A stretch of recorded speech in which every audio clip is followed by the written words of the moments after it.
Good morning, everybody, and welcome to podcast number 4 of Make It Happen Leadership. So happy to be with you this morning, and very excited to welcome Lourdes Ayala. Welcome, Lourdes. Thank you, Bob. Today, we're going to be talking to Lourdes about leadership. I want to start out, Lourdes. Why don't you just tell us a little bit about yourself first? Yeah, thank you for being here. I hope all what we share today will be helpful for all of you. And I define myself as an agent of change in a world full of possibilities. I was inherited by my dad since very early with 3 main mantras.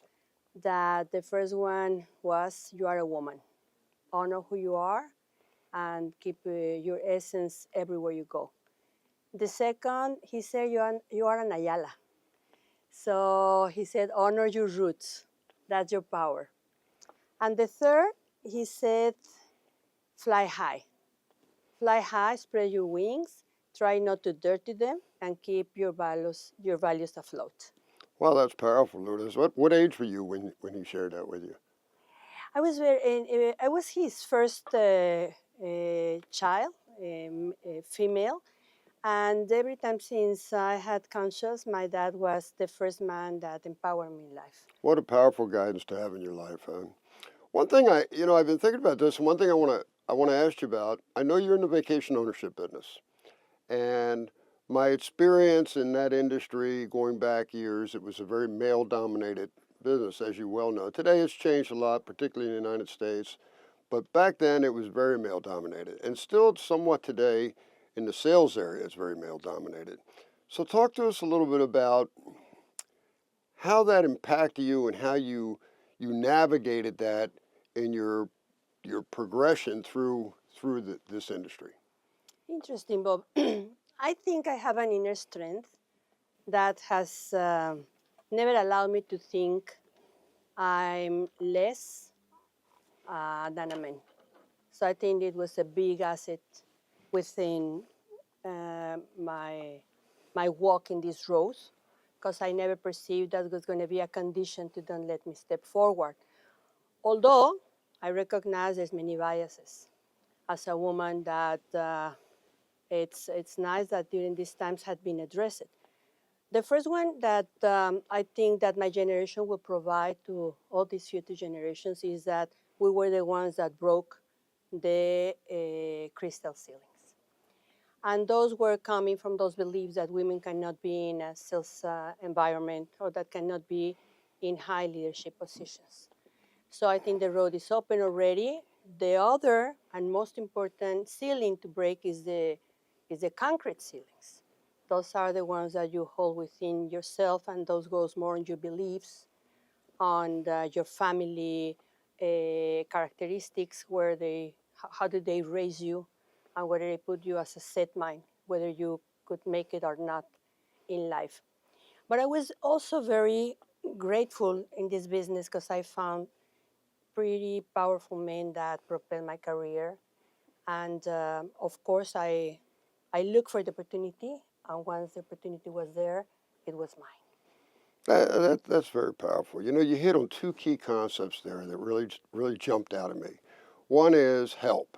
Many times we don't realize the help we get along our journey. And you did mention that you had some great help there.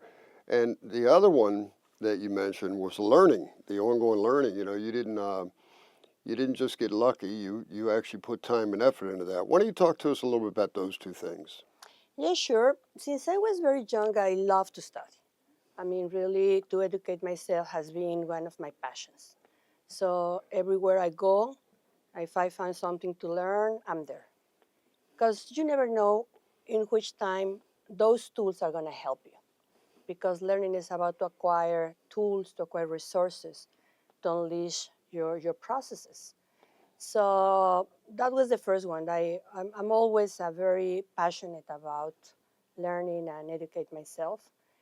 The other one is about to learn about Endeavor, because I think that the Endeavor has a lot of information that we cannot disregard.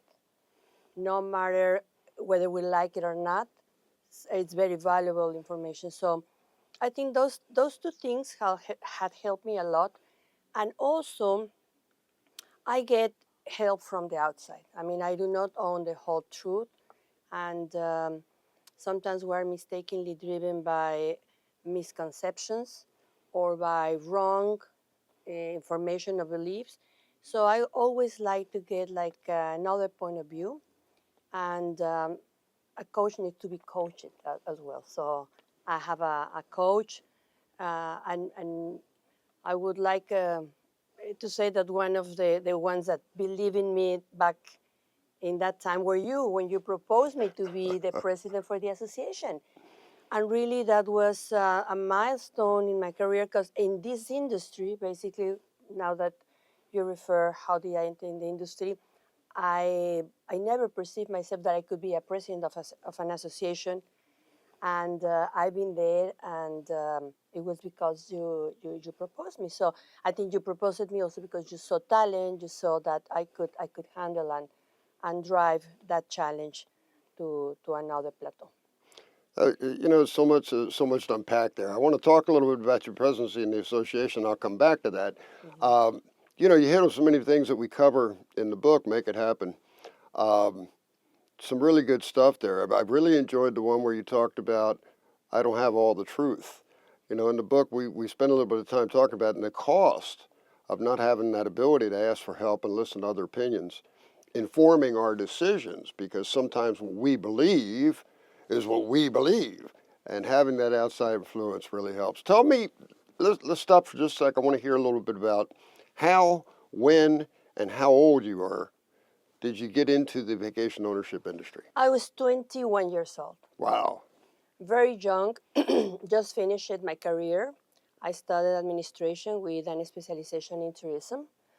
And even before I exit the school, I was attending with Camino Real executive training program. So when I finished, they moved me to Ixtapa.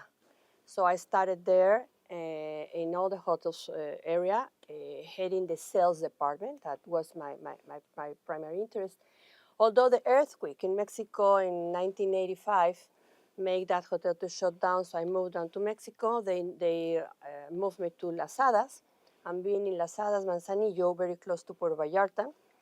I came once at Vallarta Torre, and I was there, and a very handsome gentleman approached me and said, "You got to come to work at the airport." So it was Ricardo Acosta, and I started with Vallarta Torre since then, and I've been 39 years in the industry. Wow, 39 years. Yeah. That's a long time. And congratulations, it's been a very successful run for you. As president of the local association, Lourdes, how do you find some of the things you've read about in the book? How do you apply that? Because, being the president of the association is a little bit different than being the director of your company. You're dealing with other people, you're dealing with peers on your level, you're dealing with a lot of preconceived opinions and notions. How do you use some of the concept out of Make It Happen in your leadership style with those other leaders? It's interesting because lately we have been measuring, we are trying to measure a lot of the processes that are outdated. The association needs to be updated and reloaded, and of course, there's a lot of resistance in that because they tend to see that sometimes when you propose something, it got to involve certain kind of commitment. And lately, sad to say somehow, we are not able to commit to the big causes. We are able to commit within our endeavors, our companies out there. We're very successful out there.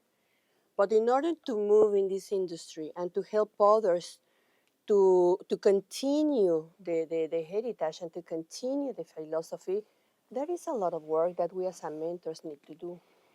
And we have proven to them, as in your book says, well, I have a set that is, if the ship does not reach the port, I can't blame the port. So just by looking with the evidences and measurements where the industry is going, as an industry, not as a company per se, there's a lot of challenge to cover, and I'm really so eager to have youngest people to jump on board. In fact, we're launching a program for that. You will know about that later. And I think they are the ones that are going to propel the association for the years to come.